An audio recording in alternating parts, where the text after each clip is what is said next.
Yung, paano ba ang konsepto, di ba, ng isang maestrado mahusay? Di ba kadalasan yung wisdom of Solomon? Yung isang katagapang, yung phrase na sinasabi, purer than Caesar's wife. Sa punto de vista ng Administrasyong Aquino, dapat ngang ma-impeach si Supreme Court Chief Justice Renato Corona dahil sa hindi nito pagsasapubliko ng kanyang Statement of Assets, Liabilities and Net Worth o SALN. Ang isyong ito ay isa lamang sa mga reklamong nakapaloob sa impeachment complaint na kinakaharap ngayon ni Chief Justice Corona. Yung Statement of Assets and Liabilities, aliwanag sa Article 11 na kailangan in-enumerate all public officers have to file. Yung in-enumerate yung listahan na kailangan sabihin mo sa publiko. Hindi yung you may tell the public. Nakalagay doon, the public must be informed. Well, it is a violation of the Constitution. Every year, even the House of Representatives, we publish in the newspaper our net worth of each member. And I think the Senate is also doing the same. But through the years, we've never read anything about the statement, assets, and liabilities and net worth of the members of the Supreme Court. Pero nalaman ng PCIJ na ang di umano'y kasalanan ng Chief Justice, maaring kasalanan rin ng maraming opisyal, kasama na rito ang siyang mga miyembro ng Kongreso na nag-impeach kay Corona.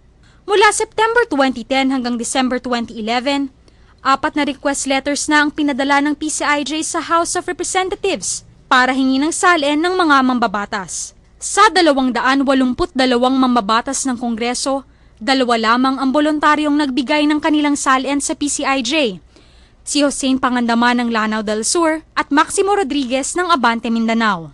At sa 188 kongresista na pumirma sa impeachment complaint laban kay Corona, nakakuha kami ng SALN ng 3 lamang dahil napasama ito sa records ng 14th Congress. Si Dakila Cuwa ng Quirino, Alfredo Garbin ng Ako Bicol, at Herminia Roman ng Bataan. Ang problema pa, wala sa 11 miyembro ng House Prosecution Panel ang nagsapubliko ng kanilang SALN.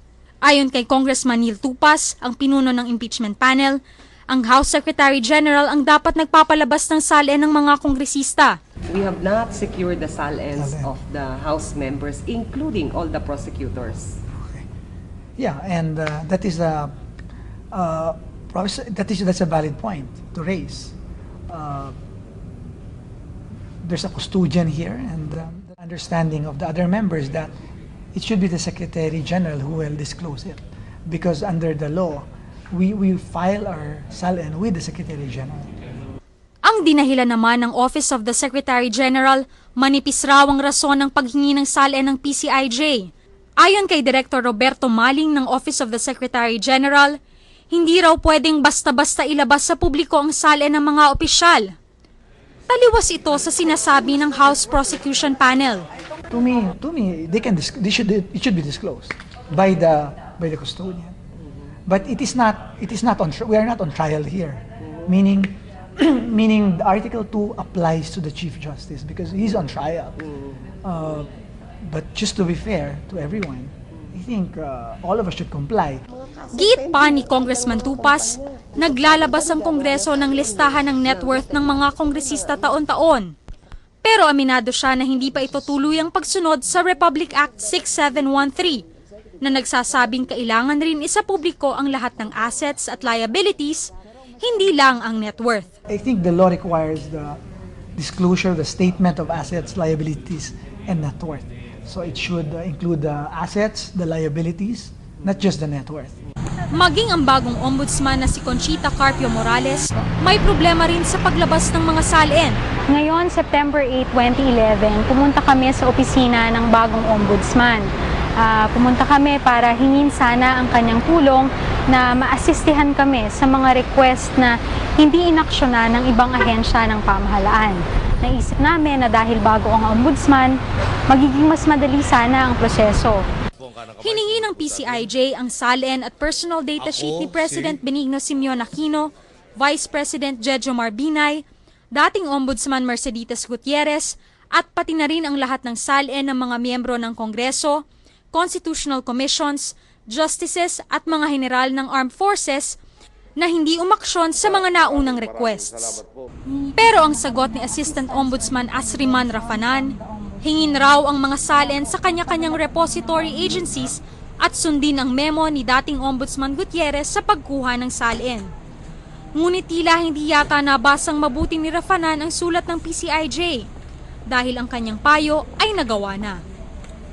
Dagdag pa niya, walang lehitimong rason na ibinigay ang PCIJ para mabigyan ito ng mga personal data sheet ng mga opisyal. Ang tanong, kung sabit si Chief Justice Corona dahil hindi niya sinasa publiko ang kanyang SALN, dapat rin bang habulin ang lahat ng opisyal na masungit sa paglabas ng dokumentong ito? Tama siguro sabihin, may kumpiyansa ako doon sa mga hinain na kaso. Yung mga, ano bang term na, yung articles of impeachment embodies, paniniwala natin kakulangan sa pamumuno ni Ginoong Corona at yung mga pinagagawa po na naapektuhan ng sambayanan. Well, I Impeaching think all these other officials? I think there should be a congressional investigation on that, right? Because that issue, parang we cannot really. Although you have a very valid point that the issue on impeachment and including the SALN is a transparency issue, right? But this issue is the impeachment of justice is so huge. There are a lot of issues involved, factors involved, that we cannot really concentrate on the SALN of other public officials, except the Chief Justice now. So what I'm thinking is, it should be subject of a congressional investigation. If there's compliance with the constitutional provision, and I think the Committee on Good Government and Public Accountability of the House and the Committee on the Blue Ribbon Committee of the Senate should have jurisdiction over this. At least if we conduct an investigation, we'll just concentrate particularly on the compliance of SALN by high public officials. Para sa Philippine Center for Investigative Journalism, So, Carol Ilagan. September 2011 yan.